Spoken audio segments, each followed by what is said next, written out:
अस्सलाम वालेकुम। लेक्चर 94 कैफ 1 का स्टार्ट हो गया जी।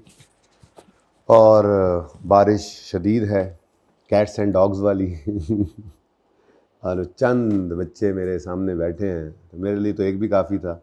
बस अब ये कोशिश करूँगा कि लेक्चर इधर से रिकॉर्ड हो पार्ट 1, उधर से रेंडर हो, और जो भी हो सके मुमकिन कोशिश आप तक जल्दी पहुँचे, क्योंकि नज़र यही आ रहा है कि औखी गल है तुहाडा आना। एनीवेज क्लास तो हमारी होगी इंशाल्लाह, और शुरू करते हैं अब। कल हमने सवाल किया था तीसरा एनपीओ का, यानी पहला सवाल। तो इस सवाल में कोई मसला आया तो बताएं। इस सवाल के अंदर एक काम हमने जो एक्स्ट्रा किया था वो ये किया था कि हमने रिसीट पेमेंट अकाउंट भी बना लिया था। हमारे एक दोस्त थे, आज आए नहीं है, उन्होंने फरमाइश की थी, तो उससे फ़ायदा ही हुआ था। पहला सवाल था, उससे फ़ायदा ही हो गया था कि सारा कुछ पहुंच गया था आपके बोर्ड पे, क्योंकि आपने हर लेजर को बैलेंस करना है और उसमें देखना है इनकम एक्सपेंडिचर में क्या चीज़ जा रही है और उसका क्लोजिंग बैलेंस शीट में किधर जा रहा है, एसेट है या लाइबिलिटी है या फंड है। हर वर्किंग को क्लोज करना है। फिर उसके बाद ज़्यादातर सवालों में, कभी कभी नहीं, ज़्यादातर सवालों में, जहाँ तक कि हम ट्रायल पे पहुँच जाएँ, मुकम्मल अकाउंटिंग हो रही हो, ऐसी बड़ी एनपीओ हो, तो वहाँ से तो मुझे ओपनिंग जनरल फंड मिल जाया करेगा, वरना तकरीबन हर सवाल में आपका ओपनिंग जनरल फंड मिसिंग होगा। ओपनिंग जनरल फंड यानी जैसे ओपनिंग कैपिटल निकालना सीखा था आपने इंट्रो में, मैंने उसी कैपिटल को चेंज किया था फंड से, तो opening asset minus opening liabilities करके निकलता है। तो वो निकालने के लिए लेजर मौजूद थे सारे के सारे आपके बोर्ड पे, ठीक है। और अगर मैंने वो रिसीट पेमेंट का यहीं छोड़ दिया होता, टाइम तो बच गया होता, लेकिन पहला सवाल होने की वजह से ये ओपनिंग आप मिस करते, ये क्लोजिंग मिस करते। आज के सवाल में भी इंशाल्लाह इधर ही होगा, आज मैं ये नहीं बनाऊंगा, ठीक है। और आज फिर मैं इस बात को फॉलो करूंगा कि अगर एनपीओ के सवालों के अंदर रिसीट पेमेंट बिल्कुल ऐसी तरह कंप्लीट बना हो कि ओपनिंग भी हो, डेबिट भी हो, क्रेडिट्स भी हो, क्लोजिंग भी हो, तो फिर हम ये टाइम ज़ाया नहीं करेंगे इसको बनाकर। तो कैसे टैकल करेंगे वो मैं आज आपको सिखा देता हूँ, ठीक है। तो इस सवाल में कोई मसला है तो बताएं। हाँ, नहीं जाएगी। मैंने ये बताया था कि ट्रेडिंग एक्टिविटी से रिलेटेड हर इनकम और एक्सपेंस ट्रेडिंग एक्टिविटी के रिजल्ट्स में आनी चाहिए। वो जो आपने अलग से रखना है, चाहे रिक्वायरमेंट में अलग कहे ट्रेडिंग एक्टिविटी बताओ, चाहे ना भी कहे। रिक्वायरमेंट कहता है तो हम रिक्वायरमेंट ABC जो कहे वो लगा देते हैं उसके ऊपर, रिक्वायरमेंट ना कहे तो वर्किंग 1 मैंने वही रखी हुई है। ट्रेडिंग एक्टिविटी को अलग रखना है, यानी कि बोतलों की सेल, उनकी परचेज़ और उसके मुलाजिम की तनख्वाह, इवन उसकी बिजली का बिल अलग बता दे, उसका किराया अलग बता दे, जो खर्चा ट्रेडिंग एक्टिविटी से रिलेटेड बता दे अलग से, उस खर्चे को आपने ट्रेडिंग अकाउंट के अंदर ही रखना है। अल्टीमेटली पहुँच तो उधर ही जाना है उसने, नेट होकर, ठीक है, लेकिन हमने अलग रखना है ट्रेडिंग के खर्चों को, इनकम्स को, एक्सपेंसेस को, ठीक है। और कोई मसला आज फिर आएगा ये काम। अच्छा जी, आज हम करेंगे पास पेपर 8 गोल्फ क्लब। इस पूरे सवाल के अंदर जो नई चीज़ है वो है इवेंट कोई करवाया है। इवेंट जैसे मिसाल के तौर पे आपने ये हमारा स्पोर्ट्स क्लब था, तो हमने एक क्या कहते हैं वो, यार वो जहन में नहीं आ रहा, बहरहाल नुमाइशी मैच, हाँ नुमाइशी मैच करवाया है। हमने सारे पुराने क्रिकेटर्स को बुलाया, इंजमाम को, यूसुफ को, वसीम अकरम, वकार यूनस, आकिब जावेद, सकलैन मुश्ताक, सबको ना, सबको पुराने ओल्ड क्रिकेटर्स को बुलाया।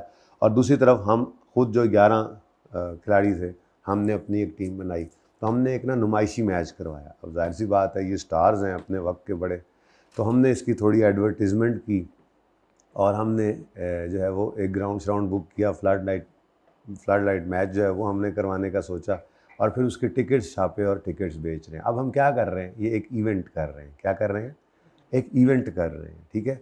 तो ऐसी चीज़ एनपीओ जब करे तो आपको रिसीट पेमेंट के अंदर डेबिट साइड पे उस टूर्नामेंट से रिसीट्स क्या होंगी, जो लोग टिकटें खरीद कर हमारा मैच देखने आएंगे तो वो हमारी रिसीट्स होंगी। और पेमेंट साइड पे उसके खर्चे भी आ रहे हैं, भाई ग्राउंड बुक कराया, भाई एडवर्टीज़मेंट करवाई, फिर वो जो लोग आए हैं, ठीक है, उन्होंने कहा चलो कोई नहीं यार, आपकी एनपीओ है, नॉन प्रॉफिट ऑर्गेनाइजेशन है, हम आपसे पैसे नहीं लेते मैच फीस, लेकिन जाहिर है वो आएंगे, कोई कराची से आ रहा है, कोई पेशावर से आ रहा है, कोई पिंडी से आ रहा है, कोई लाहौर के भी होंगे, तो जो बाहर से आए उनको अकोमोडेशन देनी है, ट्रैवलिंग के खर्चे देने हैं, यहाँ पे हैं खाना पीना, तो छोटे मोटे खर्चे तो बहरहाल हैं, ग्राउंड बुकिंग है, बॉल्स हैं, टेप्स हैं, या हार्ड बॉल है तो पैड हैं, वगैरह वगैरह, ठीक है। तो इवेंट के खर्चे भी हैं, इवेंट की इनकम्स भी हैं। इधर देख लेना अहमद, कोई नहीं यार वो आ गए हैं जी। तो ये एक नई चीज़ है, ठीक है। अब इसमें ना एक बारीकी है जो इंशाल्लाह एंड पे जाके पढ़ाऊंगा जब थ्योरी पढ़ रहे होंगे, कि अगर आप इस तरह की, ये बेसिकली ना फंड रेजिंग एक्टिविटी होती है। क्या है ये? मतलब हमने ये इवेंट क्यों कराया, आपके ख्याल में ये नुमाइशी मैच क्यों करवाया? अच्छा, कोई बच्चे क्रिकेट से शगफ रखते हों, एक मिनट, रखते तो सारे ही हैं, ऐसे बच्चे जो मतलब लाहौर में नहीं, जो अपने आबाई इलाके के अंदर बाकायदा एक टीम के साथ खेलते रहे हों। लाहौर में ही है, टीम है पूरी वहाँ पे बनी हुई। अच्छा, हमारे देही इलाकों में, मैं भी खुद गांव से हूँ, ठीक है, तो जैसे अब हमारा क्लब था, हमारी अपनी टीम थी, तो हम कुछ अरसे बाद एक टूर्नामेंट कराते थे, ठीक है। उस टूर्नामेंट का मकसद क्या होता था? एक तो हल्ला गुल्ला हो जाए, ठीक है, चलो अच्छा है टूर्नामेंट। दूसरा, उसके अंदर फंड रेजिंग भी एक मकसद होता था, यानी टीमें आईं, उन्होंने एंट्रीज जमा करवाईं, ठीक है, कुछ खर्चे भी हमारे टूर्नामेंट पे हुए, मेहमान खुसूसी भी आके कुछ दे जाता था, है जी, आप ऐसे, हमारे तो यहाँ ऐसा होता था, ठीक है। और उससे कोशिश ये होती थी कि चलो यार थोड़ा सा फंड इकट्ठा हो जाएगा, आगे 2-4-6 महीने अच्छे गुजर जाएंगे, बॉलों टेपों के लिए एंट्रियाँ जमा हो जाएंगी। मतलब और क्या मकसद होता है, एक छोटी सी एक एनपीओ ही होती है ना हमारी, वो भी।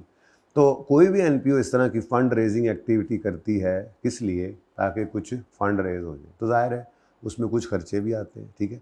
अब बारीक बात यह है, जो थियोरेटिकली पढ़ते हुए मैं इंशाल्लाह पढ़ाऊंगा भी सही दोबारा, और ये रेफ़र करूंगा बारिश वाले दिन का लेक्चर इंशाल्लाह, कि अगर आपने फ़ंड रेजिंग एक्टिविटी की है सारी की सारी खुद, जैसे मैं कह रहा हूँ, हमने खुद मैच अरेंज किया, खुद हमने सारा बंदोबस्त किया, तो फिर इन दोनों को नेट कर लेंगे और इन दोनों को बल्कि छोड़ें, फ़िलहाल ऐसे ना करें, वैसे आप ना परेशान होंगे। सादा बात, फ़िलहाल के लिए सादा बात, आपको रिसीट साइड पर किसी इवेंट की रिसीट्स नज़र आएँ और उसी की पेमेंट साइड पे पेमेंट्स नज़र आएँ, तो आपने इनको नेट कर लेना, फ़िलहाल सादा बात, ठीक है। ये ना पहला दिन ना फिर बारिश से बच्चे भी नहीं हैं, तो फिर बाद में कोई बात करेंगे। नेट करना है, नेट करके अगर पॉजिटिव आए तो इनकम एंड एक्सपेंडिचर में इनकम्स में शो कर देना है, और अगर नेगेटिव आए तो एक्सपेंसेस में, ठीक है। और इसके पीछे वजह क्या है? इसके पीछे वजह ये है कि मिसाल के तौर पे 86 रुपये आए, 47 लग गए तो कुछ बच गए। मिसाल के तौर पे 86 आते और 90 लग जाते, तो अगली बार ये वाला इवेंट ना कराते, कोई और इवेंट कराते, क्योंकि हमारा मकसद फंड रेजिंग था, उल्टा जेब से लग गए। बात समझ आई है? तो फिलहाल स्टेप 1 क्या है? ऐसी कोई चीज़ एक और भी नज़र आ रहा है, कंपटीशन कराया। चलो ऊपर तो हमने नुमाइशी मैच कराया था ना, ठीक है, जो हमारे पुराने क्रिकेटर्स थे उनके साथ, एक हमने टूर्नामेंट भी कराया है। अब ये टूर्नामेंट है, कंपटीशन करवाया, बहुत सारी टीमें आई, उन्होंने अपनी एंट्री देती है हर टीम, ठीक है, उन्होंने अपनी एंट्रियाँ दी, तो ये कंपटीशन की फ़ीस आ गई।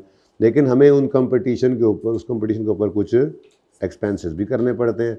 अब डे नाइट मैचेस करवाने हैं तो हमने फ्लड लाइट का बंदोबस्त करना है, एक जनरेटर है, लाइटें हैं, उसका किराया होता है, फिर बॉल स्टेज भी इंतज़ामिया की तरफ से है, ठीक है, वो साउंड सिस्टम और ये सारा कुछ, वो सारा टूर्नामेंट पे खर्चे भी हो रहे हैं।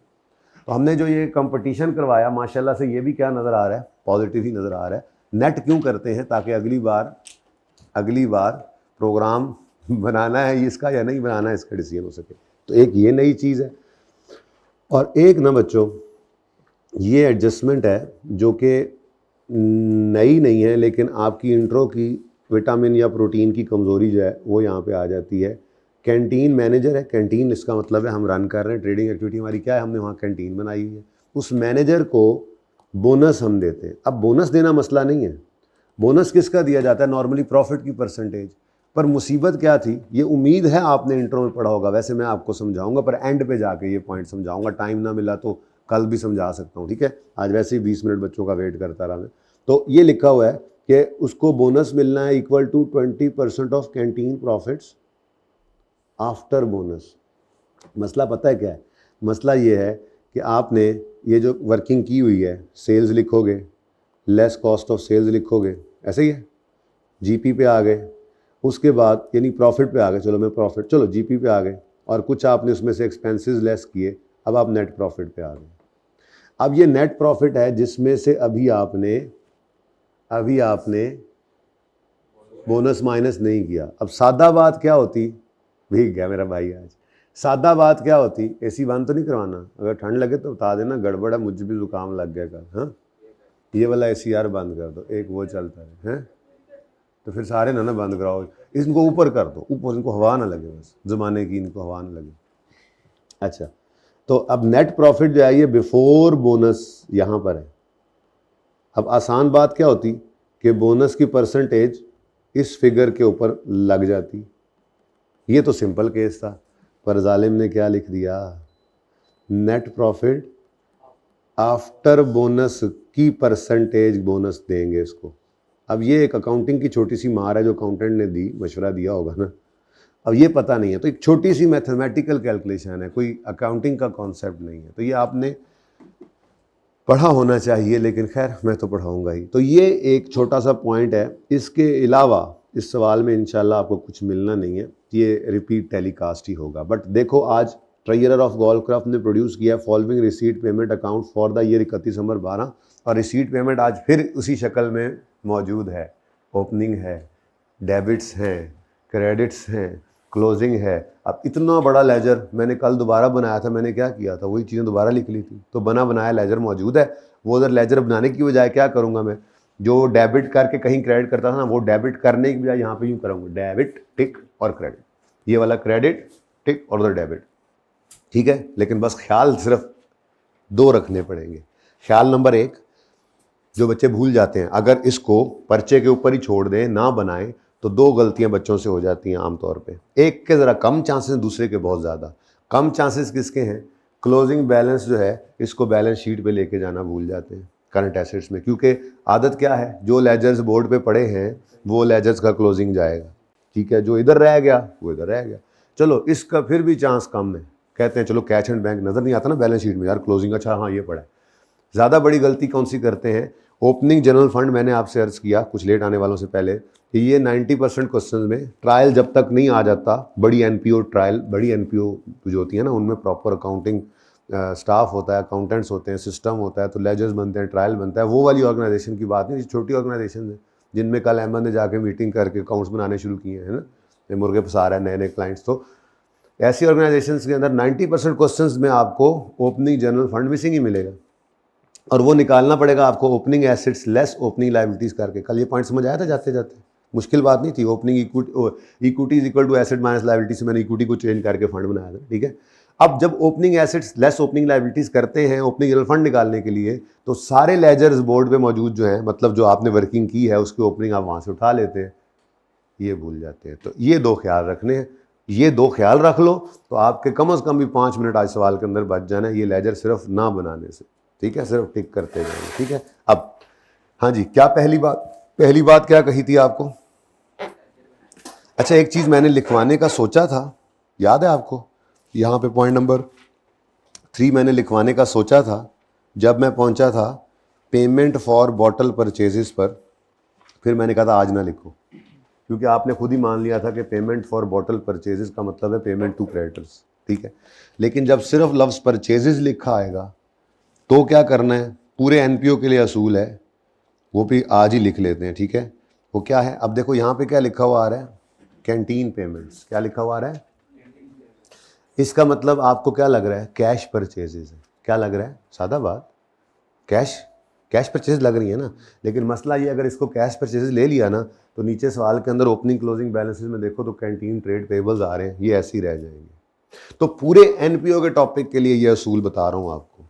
अगर बैंक की पेमेंट साइड पे, किस साइड पे, मैं कैश की बात नहीं कर रहा, वो अलग बात है कि दूसरा सवाल है कैश एंड बैंक की इकट्ठा है, इसलिए ये असूल उस पर लग रहा है, वरना असल असूल क्या है जो लिखवा रहा हूँ अब, बैंक की पेमेंट साइड पे, अगर लिखवाता हूँ पहले सुन तो लो, बैंक की पेमेंट साइड पे अगर परचेजेस का लफ्ज भी नजर आ जाए तो उसे क्या कहना है, पेमेंट टू द क्रेडिटर्स, क्या कहना है, हाँ ये असूल है, ये असूल नहीं बदलेंगे। अच्छा, अगर लिखा हुआ आ जाए बैंक की पेमेंट साइड पे क्रेडिटर्स और फिर कैश परचेज तो खैर कैश में से होती है, अगर लिखा ही क्रेडिटर्स आ जाए फिर तो मसला नहीं है।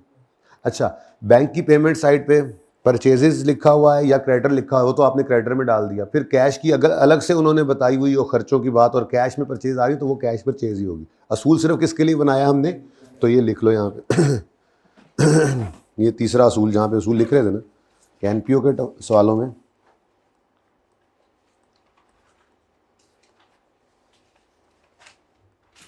अगर बैंक की पेमेंट साइड पर, ये भी बैंक ही था क्योंकि कैश एंड बैंक था, आज भी आगे रिसीट पेमेंट मतलब कैश एंड बैंक है, ठीक है। तो बैंक की पेमेंट साइड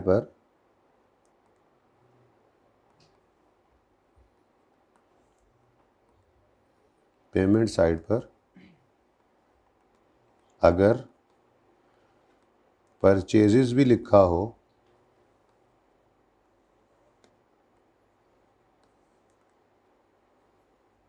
तो हम उसे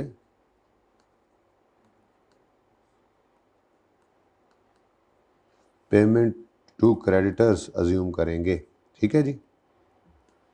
पेमेंट टू क्रेडिटर्स अज्यूम करेंगे, लेंगे, ठीक है। डन हो गया। तो ये तीसरी बात मैंने एनपीओ के टॉपिक के लिए आपको लिखवाई। अच्छा जी, अच्छा मेरे दिल में आ रही है, ज़रा देखना भाई बारिश का क्या सूरत हाल है, ज़रा दरवाज़ा खोलना ज़रा। मेरे दिल में आ रही है वो जो पॉइंट एंड पे करना है बोनस वाला, वो भी पहले कर लेते हैं, हो सकता है बच्चे आ जाए तब तक कोई 2 4 5 और। बारिश रुकी है? नहीं रुक रही? चलो खैर, पॉइंट तो बाद में भी करना ही है ताकि एक फ्लो में सवाल चले, ठीक है, सवाल को ब्रेक ना लगे। अच्छा जी, मैं जैसे आपको अर्ज़ कर रहा था यार, इसके विंग्स ऊपर कर देना भाई, है भी 16 पे 18 पे, बंद ही कर दे यार, खैर है कोई नहीं, मैंने उन्हें पसीना आ जाना है पर बंद कर दे। अच्छा यार, एक छोटा सा काम ये करो, आप कुछ ना करो बल्कि मैं सोल्यूशन से देख के आता हूँ फिगर, ठीक है ना, ताकि मेरी वो वर्किंग ऑलरेडी हुई पड़ी हो ना। क्वेश्चन नंबर कौन सा है? 8 है ना। मुझे बस वो प्रॉफिट की फिगर चाहिए बिफोर बोनस, वो तो सवाल में हम खुद निकालेंगे ना तरतीब अपनी के हिसाब से। हाँ यार, ट्रेडिंग एक्टिविटी उस्ताद है सही। अच्छा, ये रिक्वायरमेंट थी 39,600, 39,600। लो बच्चों, यहाँ तक हम इंशाल्लाह पहुँच जाएंगे 39,600 तक, ठीक है। अब सही है ना, क्योंकि उसके ऊपर जो पड़ा हुआ है वो रूटीन वाला काम है, कल भी वही किया था। बोलो, सेल्स का लेजर बनेगा या डायरेक्ट आ जाएंगी, कॉस्ट ऑफ सेल का लेजर हो इन्वेंट्री का है, उसमें से निकल के कॉस्ट ऑफ सेल्स आ जाएंगी, ठीक है। कोई खर्चा हुआ तो वो भी आ जाएगा, डायरेक्ट भी आ सकता है, लेजर से भी आ सकता है। और ये आपने नेट प्रॉफिट तक पहुंचने में कोई नहीं देर लगानी, नेट प्रॉफिट तक आप 1 मिनट में पहुंच जाएंगे, ऐसा ही है, ठीक है ना। इससे आगे ये छोटी सी कैलकुलेशन है जो इंट्रो का मैथमेटिकल सी एक कैलकुलेशन है।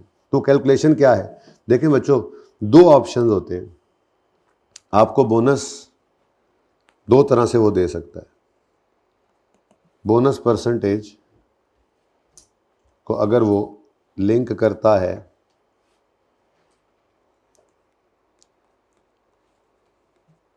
प्रॉफिट बिफोर बोनस के साथ, जो कि बहुत मुश्किल अगर करेगा तो ये नहीं करेगा। क्यों? इसमें फ़ायदा कोई नहीं ना उसको होना, मज़ा नहीं आना, इसमें आप लोगों ने गलती नहीं करनी। Profit before bonus, bonus percentage is linked, is given as percentage of profit, बल्कि ठीक है, bonus percentage profit before bonus के साथ लगी हुई है। मसलन सवाल में लिखा होगा कि बोनस कमीशन प्रॉफिट कुछ भी हो सकता है, ठीक है ना। Bonus is 20% of profit before charging bonus, तो ये तो बहुत सिंपल हो गया, क्या ख्याल है? ऐसा ही है ना, ये तो बहुत सिंपल हो गया। यानी जब मैं पहुंचूंगा,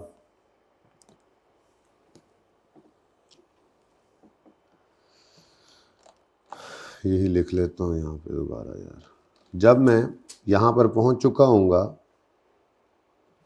तो वेरी वेरी सिंपल केस है ये। इसमें बस क्या करना पड़ेगा आपको, ये 39,600 अगर मिल गया तो फिर कुछ भी नहीं बाकी। यहाँ पे आप आगे क्या लिखोगे? 39,600 इंटू 20%, ठीक है। अगर ऐसा होता तो कितना आता? नहीं, अब इसका 39,600 का बोलो ना, 7,900 ना है, 7,920, ठीक है। और आफ्टर बोनस क्या आता था? 6, ठीक है। ये क्या होता है जी, अगर वो जोड़ देता प्रॉफिट को as a percentage of bonus before ऐसे प्रॉफिट की परसेंटेज जिसमें से अभी बोनस माइनस नहीं हुआ हो, तो ये तो बिल्कुल सिंपल केस हुआ है ना जी। लेकिन इसमें तो मज़ा नहीं आना उसको। मज़ा उसको कब आएगा, जब वो आपके साथ ये वाला मजाक करेगा जो मैं अगला केस अभी आपको बता रहा हूँ, ठीक है। ये आप इंशाल्लाह यहाँ तक पहुँच जाएंगे, अभी सवाल में ना यहाँ तक पहुँच जाएंगे। अच्छा, अब उसने सिर्फ एक बात करनी है, बिफोर की बजाय आफ्टर लिखना है, लेकिन आप पढ़ने पड़ जाएंगे फिर, है जी। तो उसमें अब क्या होगा ये अभी देखते हैं, मिलकर जुलकर। देखें जी, वो कहता है बोनस परसेंटेज को जोड़ देता है प्रॉफिट आफ्टर बोनस। अब है तो देखने में ना मतलब छोटी सी बात है, लेकिन मसला क्या है, सवाल में लिखा होगा bonus is 20% of profit after charging bonus. तो जब आप यहाँ पहुँचे 39,600 पर, यहाँ पर तो आप पहुँच गए ना जी, 39,600 पे तो आप पहुँच गए। अब जब आपने परसेंटेज लगानी थी तो परसेंटेज 20% की 39,600 पे नहीं लगनी, वो किस पे लगनी है, वो तो एक्स, यानी कि हमें पता ही नहीं, ठीक है। अब इसकी ना परसेंटेज बन रही है किस तरह से, मतलब इक्वेशन बन रही है, कैसे बन रही है ये देखें, ठीक है। अब अगर ये इक्वेशन सॉल्व करूं तो ये क्या बन रहा है जी 30, लेकिन इसका शॉर्टकट है वो भी बताता हूँ, ठीक है। इसको ऐसे सॉल्व करता हूँ मैं, ठीक है। इक्वेशन बना ली, मुझे चाहिए एक्स चाहिए, मुझे क्या चाहिए, एक्स मिल जाए तो फिर फिगर मिल गई तो फिर 20% और फिर कहानी ख़त्म, ठीक है।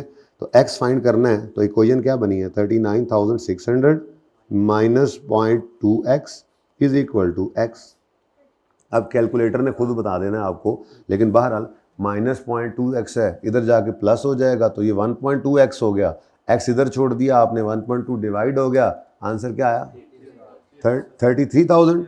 तो x इज इक्वल टू, हाँ 33,000। अब x जो है, जो कि नेट प्रॉफिट आफ्टर बोनस है, वो कितना आ गया जी 33,000, ठीक है जी। अब ये 33,000 मैंने यहाँ पर लिखा, ठीक है, यहाँ पे 33,000 लिखा, उसका 20% कितना आता है, ठीक है। सॉरी, अल्हम्दुलिल्लाह, पहले अल्हम्दुलिल्लाह कहना चाहिए था, फिर सॉरी।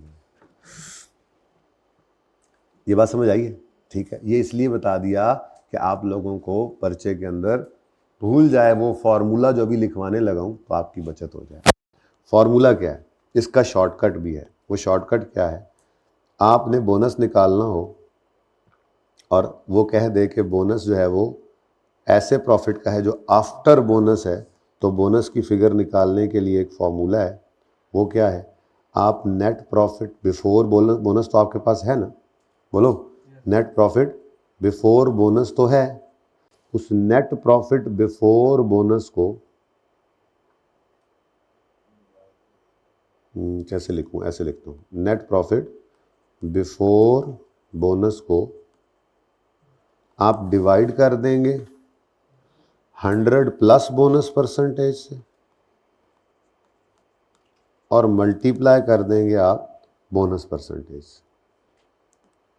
ये फॉर्मूला है, नहीं याद हो रहा तो उत्ते वाला काम कर लेना, वो इसीलिए करवाया जी। जी ऊपर वाला तो सही है ना, लेकिन उस पर टाइम लगा ना, गलती के चांसेस ज़्यादा है। इसका फ़ायदा ये है, पहले इसको नोट कर लो, ये वाला काम मैं अब मिटाने लगा हूँ। ये जो ऊपर मैंने किया ना, ठीक है, मैंने क्या किया, मैंने अज्यूम किया, यहाँ पे मैंने क्या किया, अज्यूम किया नेट प्रॉफिट आफ्टर बोनस कितना है एक्स। फिर मैंने ये काम करने के बाद दूसरा काम किया, ये इक्वेशन बनाई, फिर तीसरा काम किया, ये प्रॉफिट बिफोर बोनस निकाला, फिर चौथा काम किया, सॉरी प्रॉफिट आफ्टर बोनस निकाला, फिर चौथा काम जाकर किया मैंने ये बोनस की फिगर बल्कि इसको लिखा, जो भी कर लें सही है। ये भी हो सकता है कि मैंने ये 33,000 निकल आया, तो ये मैंने फिर चौथा काम किया था, ये मैंने बोनस निकाला था। तो इतना लंबा काम किया 4 स्टेप्स में, इसको एक स्टेप में कर लेंगे। तो ये नोट कर लें ताकि मैं इसको हटा दूँ। ये समझ आ गया ना? भाई फ़ोटो खींचना तो जल्दी कर लें। ऑन नहीं हो रहा, पानी बढ़ गया। ऑन लो।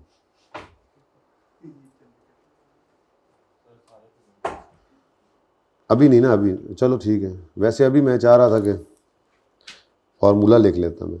अच्छा, अब यही काम अगर हम करें, बल्कि लिखा रहे, ये भी एक काम करते हैं, मैं इसको ये कह रहा हूँ, वो पर्चे में डायरेक्ट कर दूंगा कि बोनस की फिगर निकालनी है डायरेक्ट। तो जो चीज़ आपके पास मौजूद है वो क्या है, 39,600 तो पड़ा था ना, बोलो। इसको आपने मल्टीप्लाई करना है, बोनस की परसेंटेज कितनी है, और 100 प्लस बोनस कितना बना, तो आंसर बताओ कितना आता है। तो ये डायरेक्ट काम है, आसान। आप पर्चे के अंदर सिर्फ इतना सा लिखेंगे, जो 39,600 आया इंटू 20/120। 15% है बोनस, तो 15/115। 10% तो 10/110।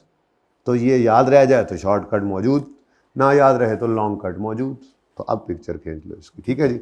चलें अब सवाल शुरू करते हैं जी। जिन्होंने आना था आगे, माशाल्लाह से 5% अटेंडेंस है आज मेरी क्लास की। लेकिन आपको पता है हमारी क्लास डेवो है, डेवो ए नहीं रुकती।